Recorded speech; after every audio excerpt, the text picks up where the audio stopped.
Kisah para orang-orang yang dianggap membangkang terhadap Mataram, dikuburkan di pemakaman Banyu Sumurup.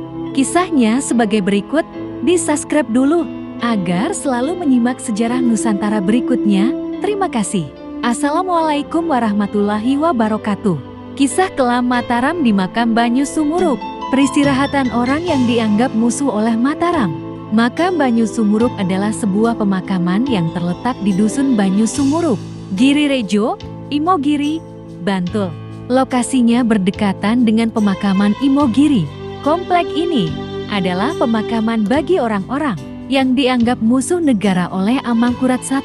Di komplek makam ini tersimpan saksi bisu, aneka intrik dengan latar belakang perebutan kekuasaan, hingga perebutan asmara bapak dan anak. Pemakaman tersebut mula-mula dipakai untuk mengebumikan Pangeran Pekik asal Surabaya, beserta para anak dan bawahannya, setelah dihukum mati oleh Amangkurat I pada 21 Februari tahun 1659. Di antara 52 nisan yang ada di Banyu Sumurup, terdapat 32 yang berkaitan dengan Pangeran Pekik, yakni: pertama Pangeran Pekik, kedua Ratu Pandansari, ketiga putra raja yang masih kecil, keempat Pangeran Lamongan, kelima Araya Tiutang, keenam Araya Kleting Wulung, ketujuh Araya Jambul, kedelapan Kaji Timur, kesembilan Pangeran Demang, kesepuluh Ratu Lembah, ke-11 Raden Kertonegoro, ke-12 Singolesono,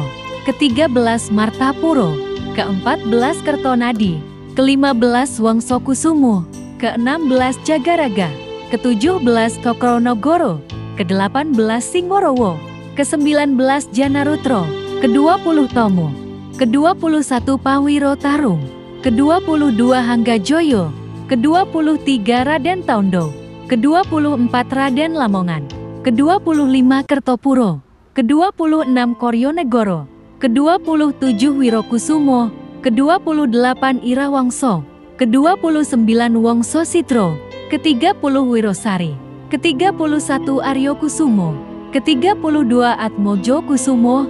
Setelah itu, Banyu Sumurup dipakai untuk mengebumikan orang-orang yang berkhianat, berontak, atau anti terhadap penguasa. Selama masih berasal dari golongan Santono dalam atau keluarga, para tokoh yang dikebumikan diantaranya adalah: pertama Roro Ai, kedua putri asal Surabaya yang direncanakan untuk dipinang Amangkurat I antara 1668 sampai 1670. Prawiro Dirjo III yang didakwa berontak terhadap Belanda ke 1810, namun makam Prawiro Dirjo dipindahkan ke Magetan pada tahun 1957, ditempatkan di samping makam istrinya, Maduretno. Danurejo II dihukum mati di dalam keraton Yogyakarta pada tanggal 28 Oktober tahun 1811. Kemudian dipindahkan ke Melangi pada ke 1865. Raden Tumenggung Danukusumo, ayah dari Danurejo II, dihukum gantung saat diasingkan menuju Pacitan 15 Januari tahun 1812.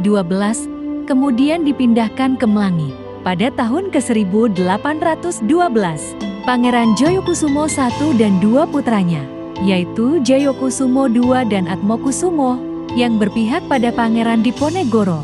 Mereka tewas di Kelurahan Sengir, Kulon Progo, pada 21 September tahun 1829, dan kepalanya dipenggal oleh Tumenggung Kokrojoyo, yang diangkat menjadi Bupati Purworejo oleh Belanda, dan kepalanya dibawa ke Jenderal Deko di Magelang. Kepalanya dikebumikan di Banyu Sumurup dan badannya dikebumikan di Sengir. Demikianlah sejarah Nusantara, dan nantikan sejarah Nusantara berikutnya. Terima kasih. Wassalamualaikum warahmatullahi wabarakatuh.